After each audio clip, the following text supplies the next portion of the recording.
Hey, what's going on YouTube? I just wanted to put together a quick video for you guys that kind of demonstrates the difference on three different price points on flashlights that are considered both tactical and dual switch, meaning that they have a side switch and a tail switch. So we're just going to look at three different cost options here and see what kind of the differences are. So here we have an Olight Warrior 3S. This one is in titanium, and it is the Fire Edition, which is what gives it this anodized look that it has. And yeah, so this ran about $160 when it was new. It was a limited edition option, so you can't get it new anymore unless you get it from somewhere probably second-hand new, to my knowledge, and I would guess it runs probably a little over 200 at this point, but I really don't know. But it did run 160 new.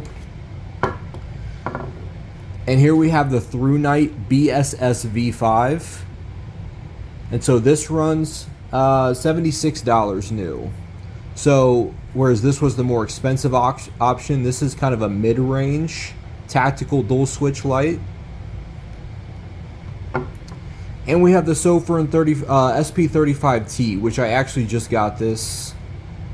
And this runs brand new, only about $38 if you get it directly from Sofirn, if you get it shipped from China. But if you want to purchase it in Amazon, it's $50. So what are some of the differences here? And here are Olight. We have an SFT70, which is what the emitter is. And so what that means is it's going to have a little bit of a tighter hotspot, a tighter beam profile, and it's going to just kind of carry a tight beam as it throws that.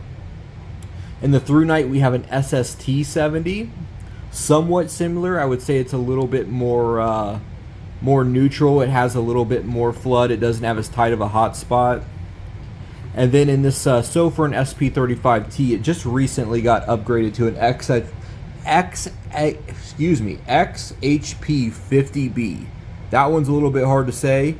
I still need to kind of try it out. I will be putting beam shots in the end of this video, but it looks like it's going to be a bit more of a hybrid as well, where it's just going to give out a nice balance between flood and throw.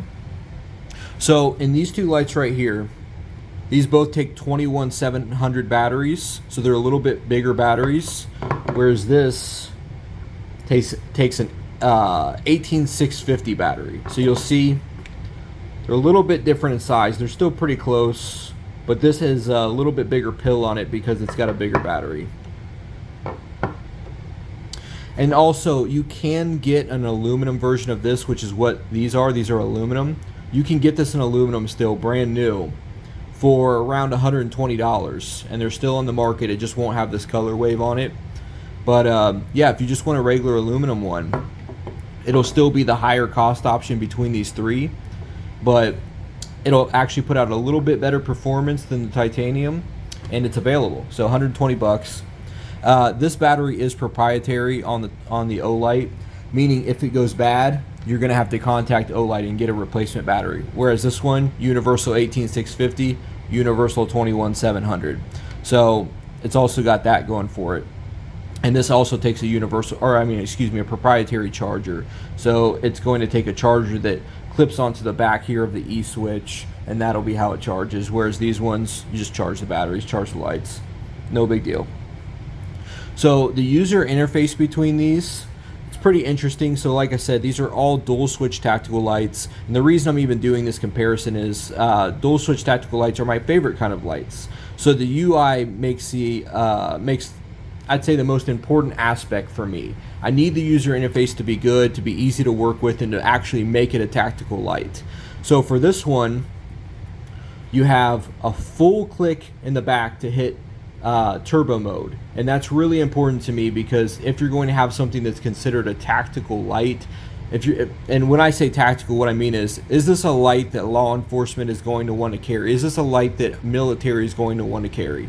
And so for me, if I'm in that situation, I want to be able to quickly activate my turbo mode. So this, you can full click the back and it will hit turbo mode. Or you can press it in and just hold it partially for a momentary mode, but it won't be turbo, it'll be medium. But if you don't want to do a full click in and you just need like a quick second of light, you just half click that light in and you have momentary. Or you could just half click it and leave it like that and it will stay on medium mode. Full click it and leave it like that, it'll stay on turbo mode. So really nice user interface with the tail switch. I think it's exactly the way that it should be.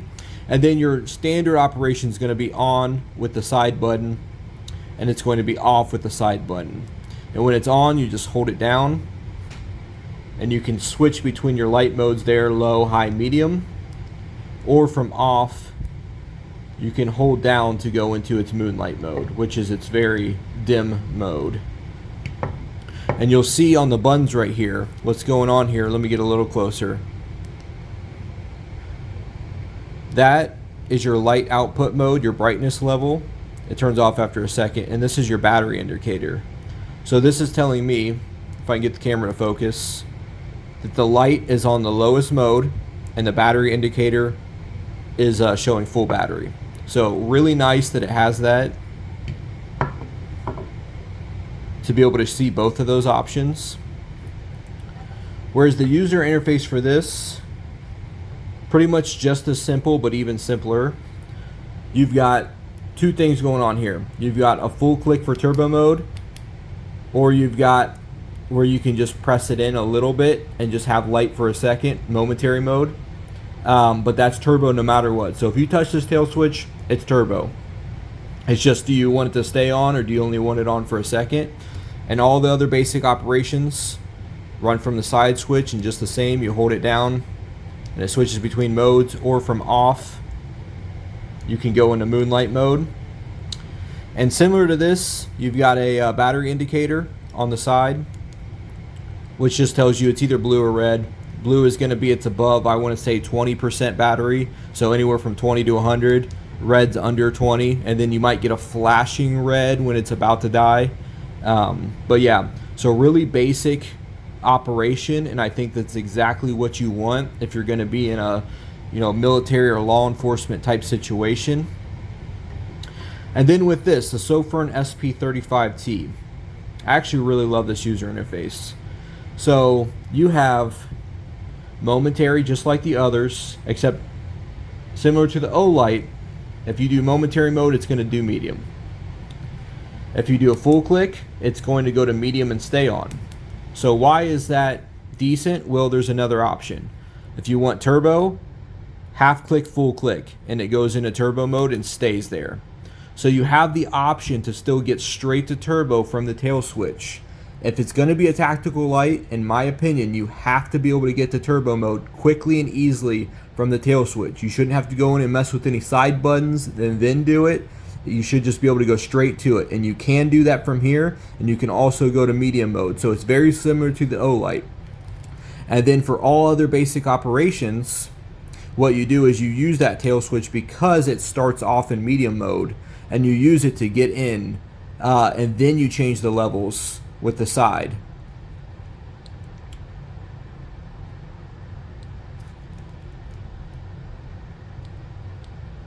You actually click these ones though, instead of holding it down, you click these ones to switch through. So what's great about this is because clicking this does absolutely nothing for you until you start with this tail switch.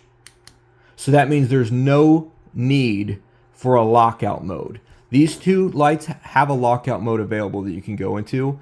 You would never need that for this because it's not going to turn on in your pocket.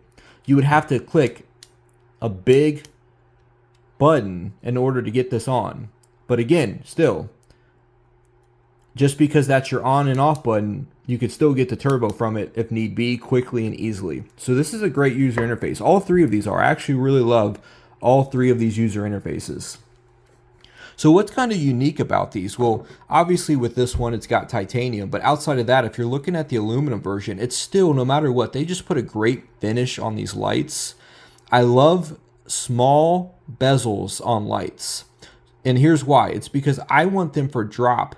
If I drop this on the head of the light, I want a little something there that's going to protect it need be. I know that they're doing bezels for the purpose of, hey, if you need to essentially hit somebody with it and get away. But in my opinion, it's more important just that I have a little bit of extra durability on the light. It's also got a proximity sensor, so that's going to help it to where you don't set your pocket on fire or something along those lines. All three of the clips are pretty similar. They all are actually pretty good retention, strong clips. I like all three clips. This has the E switch, the electronic switch, whereas these have the regular mechanical button, just a regular button. So it's nice. I like both options, but that's kind of unique for these. And the aluminum is the same way, where it's got that electronic switch. Obviously, we saw the indicators on this. This has a really quality little rubber button here for the side switch. It's not squishy at all, but it's not. You got to give it a little bit of force, so it's not going to go off in your pocket. So I really like this light. Let's see what else we've got on it. Well, let's look at this one actually. Let's look at the Thrunite real quick to see what's kind of unique about this. So one thing I like to look at on these buttons is I like to kind of feel around, and if it feels like there's just a little part in the middle where you actually click and everything else just deflates down, I don't like that. This is a good quality button all the way around. So if you're in a high adrenaline situation, you're going to be able to click that no matter what. You're going to be in a good spot. This still has a really, really nice finish. It looks so good in person. It really does. I love this flat dark earth, or whatever you want to call it, finish. Additionally, both the Olight and the Thrunite come with a case if you prefer to do that instead of putting it in your pocket. But this has a threaded barrel. As you can see, there's threads in here. So this comes with a threaded bezel. The difference is it sticks out like a half an inch. It's really pointy. And some people refer to it as like a murder bezel. And it's not comfortable to leave it in your pocket like that. If you want to wear that, in a law enforcement situation or whatever, then so be it. But normally, I'm probably just going to keep that threaded bezel off. And yeah, so that means I've got no bezel to use. And I wish that there was a second bezel that came with it that was a little bit smaller, a little bit more like this, to where I could still have a little bit of extra drop protection. I will say with the button, it is a little squishy. I've got to push it in, I don't know, 10 to 20% of the way in before you see it. There's a little bit of travel there before it does anything. So if you don't like the feeling of a little bit of a mushy button, well, then that might be an issue. But it also means that it's probably not going to go off in your pocket, because you have to really give it a little something to get it going. Otherwise, great light. Like I said, I love the user interface on this. It's just a really unique light, and I think it's great for a tactical situation. Unique on here is obviously the user interface. It's just something a little bit different that nobody else I've seen do. It's got another bezel where it's not sharp. It's not going to feel uncomfortable in your pocket, but it's got a little something extra if you drop it on the head. Also, it's got an orange peel reflector. It just feels good in hand. You can definitely tell the difference. I mean, just between the price points. Like, this is really nice in person. I don't know if it shows up on camera, but the little diamond knurling, I think it looks like crap when you look at it in pictures before you order and you're like, is that for me?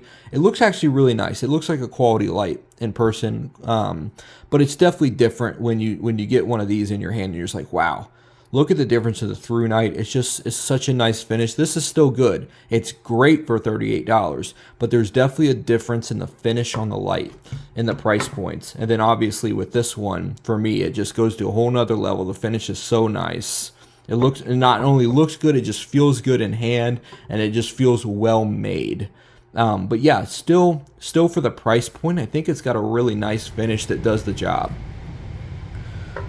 So a couple other things to just look at real quick. The output claims, they're all really similar for the most part. 2,000 lumens. The Thrunite is showing 2,600 lumens, and the Sofirn is showing 3,800 lumens. And by the way, before I forget, all of three of these options have a strobe mode that you can easily get to from 3 clicks. So no issues there if you do want that strobe mode. But But back to the output. So the lumens are pretty close, 2000, 2600, 38. That's a little bit higher, but it's also a trade-off because you don't get super great run times with it. So let's see. This one has a 1 lumen moonlight mode. Moonlight mode to me is big. And I would want a low moonlight mode as well if I'm in a military or law enforcement situation, because sometimes you're out in somewhere really dark and you don't want to just shine something bright, and you want something very, very dim to just see something quickly. Maybe you're trying to look at something in your hand, whatever.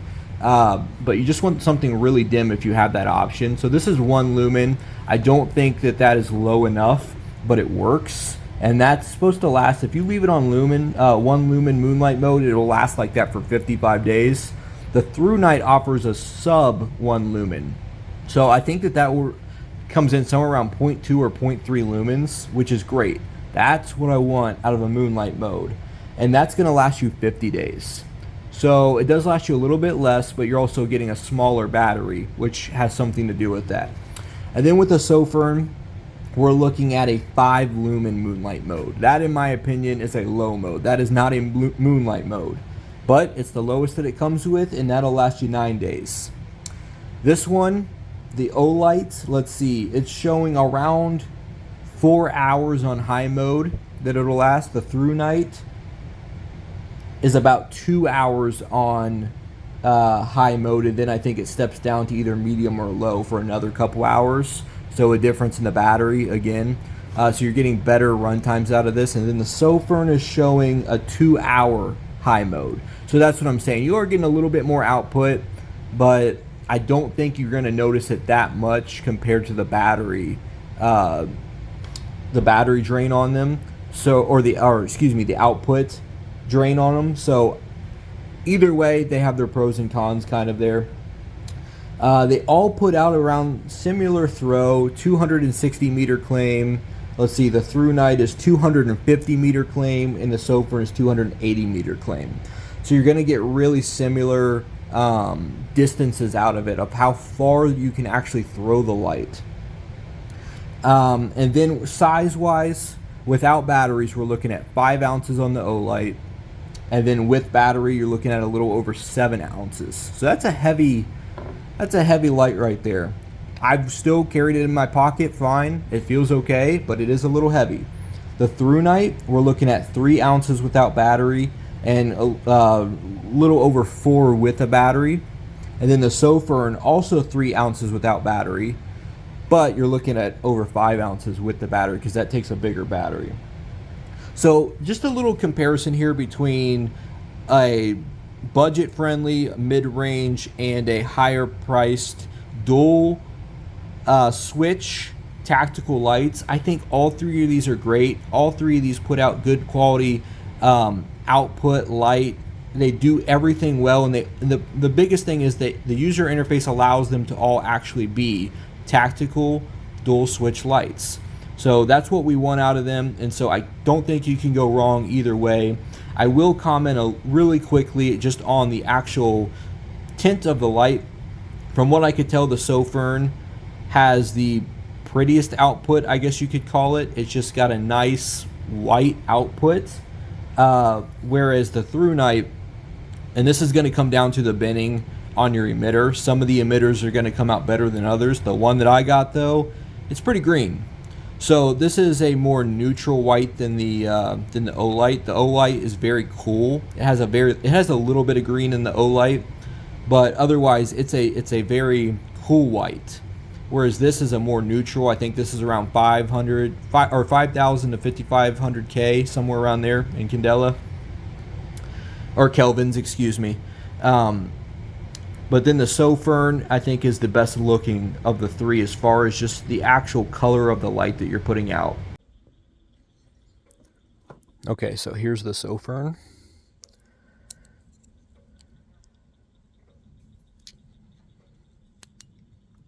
I'm going to put it on turbo mode.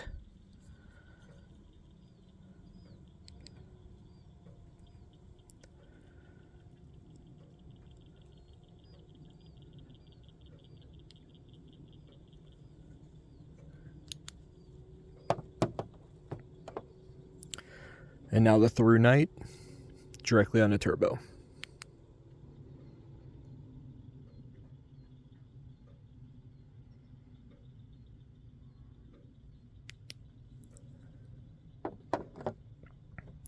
And the Olight directly to turbo. You can see a much more defined hotspot on this one.